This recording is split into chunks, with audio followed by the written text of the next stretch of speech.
सुप्रभात मित्रों and good morning. जो हमने भारत के संवैधानिक और राजनैतिक विकास में जो पिछला वीडियो डाला था, उस वीडियो में रेगुलेटिंग एक्ट 1781 का बंगाल सेटलमेंट एक्ट और 1784 के पिट्स इंडिया एक्ट का उल्लेख किया गया था। और ख़ास करके पिछले वीडियो में हमने पिट्स इंडिया एक्ट के लागू होने के कारण और उसके प्रावधानों पे चर्चा की थी। ओके इस वीडियो में 1793 का जो चार्टर एक्ट रहा, यानी कि 1793 का जो चार्टर एक्ट था, उसके पारित होने के कारण क्या थे। ओके पारित होने के कारणों के साथ साथ चार्टर एक्ट के जो प्रावधान थे 1793 के, उनके हर एक पहलू पे चर्चा की जाएगी। ओके तो आइए देखते हैं। देखिए 1793 का जो चार्टर एक्ट था, इसमें ये था कि 1773 के रेगुलेटिंग एक्ट के तहत ईस्ट इंडिया कंपनी के 20 वर्षों का जो पूर्वी देशों के साथ एकाधिकार था वह समाप्त हो रहा था। तो ब्रिटिश पार्लियामेंट ने क्या किया कि 20 वर्षों के लिए कंपनी के शासन को बढ़ा दिया गया इस एक्ट के तहत। चूँकि कंपनी के राजनैतिक और व्यापारिक अधिकार को 1784 के पिट्स इंडिया एक्ट के तहत ही समाप्त किया जा रहा था, लेकिन जो गवर्नर जनरल लॉर्ड कॉर्नवालिस था, वह ब्रिटेन के एक लैंडलॉर्ड फैमिली से बिलोंग करता था, जमींदारी काफ़ी बहुत बड़ी जमींदार फैमिली से बिलोंग करता था। और जो ब्रिटेन का सम्राट था, जो उसका यह बहुत ही खासम खास था, और उस समय का जो ब्रिटिश प्रधानमंत्री हेनरी डंडास था, उसका अभिन्न मित्र था। ये सब होने के कारण, इन कारणों के वजह से ईस्ट इंडिया कंपनी के शासन को कुछ समय के लिए क्या कर दिया गया, छोड़ दिया गया, यानी कि कॉर्नवालिस की वजह से। लेकिन 1793 का जब चार्टर एक्ट पास हुआ, तो इस समय इंग्लैंड और फ्रांस के बीच युद्ध चल रहा था यूरोप में। तो कोई आगे की ऐसी गड़बड़ी न हो जाए, इसीलिए क्या किया गया, ईस्ट इंडिया कंपनी के राजनैतिक और व्यापारिक अधिकारों को वैसे बनाए रखा गया 1793 के चार्टर एक्ट के तहत। ओके और इस 1793 के चार्टर एक्ट के तहत जो प्रावधान किए गए, जो मुख्य प्रावधान थे, मुख्य प्रावधान में देखिए, पहला जो है, कंपनी के व्यापार को अगले 20 वर्षों के लिए बढ़ा दिया गया। और साथ ही साथ जो दूसरे अंग्रेज व्यापारी थे, क्योंकि उस समय इंग्लैंड में और यूरोप में जो व्यक्तिवादी विचारधारा थी, यह धीरे धीरे अपने पांव पसारते जा रही थी, और ब्रिटिश पार्लियामेंट पे यह दबाव था कि कंपनी की जो व्यापारिक एकाधिकार है पूर्वी देशों में, उसे समाप्त किया जाए। ओके तो इस विरोध से बचने के लिए कंपनी ने क्या किया, 3000 तक टन के निजी व्यापार पर अनुमति प्रदान कर दी।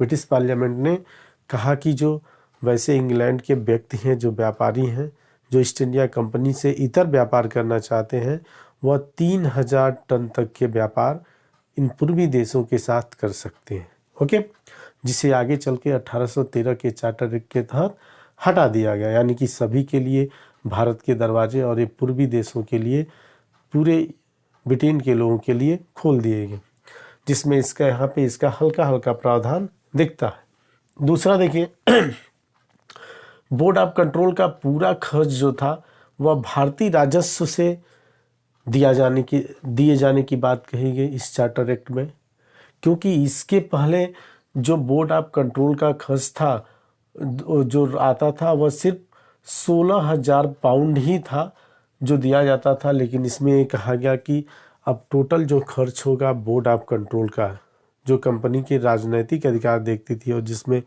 पार्लियामेंट के सदस्य हुआ करते थे, ब्रिटेन की जो हाउस ऑफ कॉमन्स और हाउस ऑफ लॉर्ड्स के मेंबर हुआ करते थे, और ये कंपनी के यहाँ के राजनीतिक अधिकारों को देखते थे, और कंपनी को सिर्फ व्यापारिक अधिकारों तक ही सीमित कर दिया गया था 1784 के पिट्स इंडिया एक्ट के तहत। ओके जो और साथ ही साथ ये भी 1793 के चार्टर एक्ट के तहत यह प्रावधान किया गया कि बोर्ड ऑफ कंट्रोल के सदस्यों को प्रीवी काउंसिल का सदस्य होने की अनिवार्यता समाप्त कर दी गई। यानी कि जो बोर्ड ऑफ कंट्रोल 6 सदस्य था उसमें 2 सदस्यों को प्रीवी काउंसिल यानी हाउस ऑफ लॉर्ड्स का सदस्य होना अनिवार्य था। इस एक्ट के तहत यानी 1793 के चार्टर एक्ट के तहत इस अनिवार्यता को खत्म कर दिया गया। ओके जो तीसरा प्रावधान था वो ये था कि कंपनी के राजस्व को विनियमित करने की दृष्टि से उसकी 12.5 लाख पाउंड, देखिए जो 12.5 लाख पाउंड अनुमानित वार्षिक आय थी कंपनी की, उस आय में से क्या किया गया कि 5 लाख पाउंड कंपनी का ऋण चुकाने के लिए रखा गया, जो ब्रिटिश पार्लियामेंट का कंपनी पे कर्ज था। यानी कि ब्रिटिश पार्लियामेंट जो कर्ज दी थी कंपनी को, तो 5 लाख पार्लियामेंट का कर्ज चुकाने के लिए कंपनी ने रखा, जो उसे 12.5 लाख जो अनुमानित वार्षिक आय थी कंपनी की, और साथ ही साथ उसमें से 5 लाख पाउंड का जो रकम था वह रकम जो कंपनी के प्रोपराइटर्स थे यानी जो निवेशक थे जिन्होंने निवेश किया था, उन अंशधारियोयों का 20% की दर से लाभांश वितरित करने के लिए निर्धारित की गई थी। यानी कि जो 5 लाख था ये कर दिया गया कि 20% लाभांश कंपनी के जो प्रोपराइटर्स हैं उनको दिया जाएगा इस चार्टर एक्ट के तहत। ओके जो नेक्स्ट प्रावधान था वह ये था कि भारत के संबंध में स्पेशली गवर्नर जनरल और हिज काउंसिल एंड स्टेट के गवर्नर एंड हिज काउंसिल के मेंबर्स, देखिए गवर्नर जनरल तथा मेंबर्स वही होंगे जो कम से कम पिछले 12 वर्षों से भारत में रह रहे हो। यानी इस एक्ट के तहत ये कहा गया कि गवर्नर जनरल और काउंसिल के मेंबर्स वही व्यक्ति होंगे जो पिछले कम से कम 12 वर्षों से भारत में रह रहे हो। ओके और वो यानी कि 12 वर्षों से भारत में निवास कर रहे हों, और साथ ही साथ गवर्नर जनरल को बीटो पावर, यानी गवर्नर जनरल को 1784 एक्ट के तहत जो बीटो पावर दिया गया था अपनी काउंसिल के खिलाफ, उसको फिर से बनाए रखा गया इस एक्ट में। और साथ ही साथ प्रोविंशियल जो गवर्नर थे उनको भी बीटो पावर दिया गया 1793 के चार्टर एक्ट के तहत, लेकिन उनके बीटो पावर पे कुछ लिमिटेशंस थे, उन पे कुछ रिस्ट्रिक्शन लगे थे, जो ये थे कि कराधान टैक्सेशन के मामले में, जुडिशली मामले में, न्यायिक मामले में, और साथ ही साथ लेजिस्लेचर मामले में, विधायन के मामले में ये वीटो नहीं कर सकते थे जो स्टेट के यानी जो प्रोविंशियल गवर्नर हुआ करते थे। ओके नेक्स्ट जो 5वां था वो ये था कि गवर्नर और गवर्नर जनरल की काउंसिल के जो मेंबर्स थे उनके कार्यकाल के दौरान, यानी कि governor general and his member of council, provincial state यानी स्टेट के गवर्नर और गवर्नर की काउंसिल के मेंबर्स को ये कहा गया कि वह अपने कार्यकाल के दौरान, यानी जब अपने पद पे हों, उतने वर्षों में वह भारत छोड़ के कहीं नहीं जाएंगे। अगर वह भारत छोड़ के कहीं जाते हैं तो वह इस्तीफे के समान माना जाएगा, यानी कि वह रिजिग्नेशन के समान माना जाएगा, और वहीं से उनका जो कार्यकाल होगा वह समाप्त मान लिया जाएगा कि इन लोगों ने क्या दिया है, इस्तीफा दे दिया है। इसीलिए भारत में रहना इनके लिए क्या था, ये मस्ट कर दिया गया, अनिवार्य कर दिया गया। ओके बिना आदेश के बाहर नहीं जा सकते थे। और गवर्नर जनरल, ये भी कहा गया कि गवर्नर जनरल की अनुपस्थिति में कार्य के लिए गवर्नर जनरल क्या कर सकता है, किसी अपनी कार्यकारिणी के किसी मेंबर्स को उपाध्यक्ष यानी वाइस प्रेसिडेंट अपॉइंट कर सकता है कि वह उसकी अनुपस्थिति में वह मेंबर्स कार्य कर सके जो गवर्नर जनरल की कार्यकारिणी का ही सदस्य हो। फिर जो 6ठा पॉइंट है वह ये है कि कमांडर इन चीफ जो हुआ करता था, जो चौथा सदस्य था, इसे बाद में किया गया था 1784 के पिट्स इंडिया एक्ट के तहत, कहा गया कि कमांडर इन चीफ काउंसिल का सदस्य तभी हो सकता था जब कोर्ट ऑफ डायरेक्टर्स जो थे वह किसी विशेष रूप से या विशेष प्रावधान के द्वारा उस कमांडर इन चीफ को गवर्नर जनरल की एग्जीक्यूटिव काउंसिल का मेंबर्स नियुक्त किए हो। यानी गवर्नर जनरल की कार्यकारिणी सदस्य का मेंबर कोर्ट ऑफ डायरेक्टर्स के द्वारा कमांडर इन चीफ को नियुक्त किया गया हो तभी वह क्या हो सकता है, गवर्नर जनरल और उसकी काउंसिल का मेंबर हो सकता है। नेक्स्ट जो प्रावधान थे, जो 7वां था, यह था कि भारत की एकीकरण पर जोर दिया गया। भारत के एकीकरण पर जोर दिया गया मतलब जो प्रोविंशियल गवर्नमेंट थे जैसे मद्रास और मद्रास और बॉम्बे और भी, जो इनको कहा गया कि एक गवर्नर जनरल की अनुमति से ही कार्य करेंगे। और साथ ही साथ ये भी प्रावधान था कि जब गवर्नर जनरल किसी काम से इन प्रांतों में निवास करे, यानी इन प्रांतों के दौरे पे गया हो, तो जितने दिन तक वह उस प्रांत में निवास करेगा उस टोटल कार्यकाल वह गवर्नर जनरल के देखरेख में ही किया जाएगा। यानी कि सत्ता का केंद्रीकरण करने का प्रयास 1793 के चार्टर एक्ट के तहत किया गया। ओके फिर देखिए 8वां जो था, सुप्रीम कोर्ट का जो दायरा था वह समुद्रों तक बढ़ा दिया गया।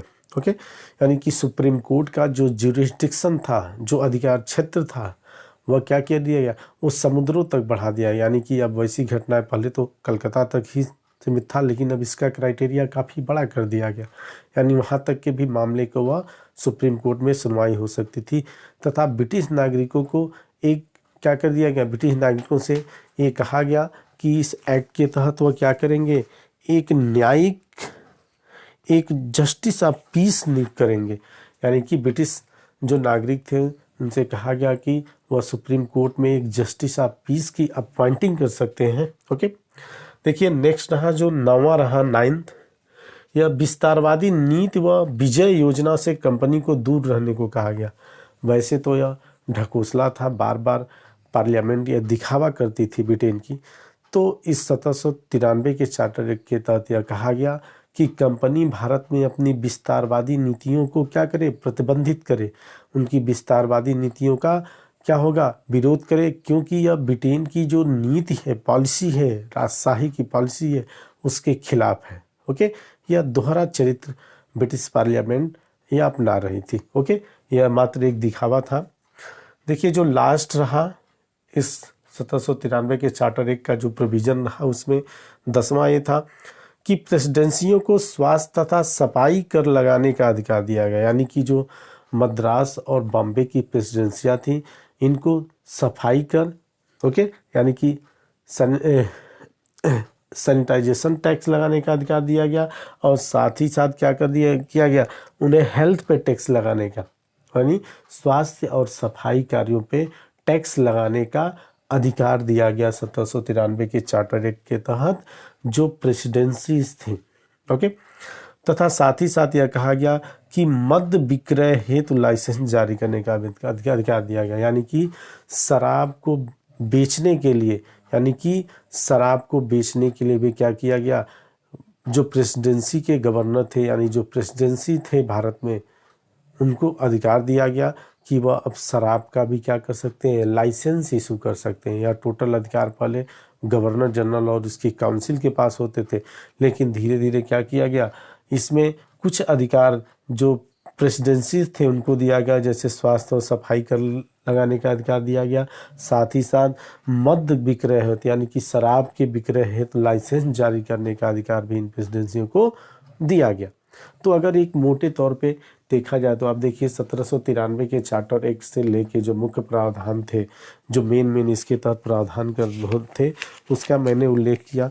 साथ ही साथ लास्ट में यह कहा जा सकता है एकदम प्रावधानों की दृष्टि से यह चार्टर एक्ट यह बृहद अधिनियम था, लेकिन इसमें जो महत्वपूर्ण कोई भी ऐसे महत्वपूर्ण संवैधानिक परिवर्तन नहीं हुए।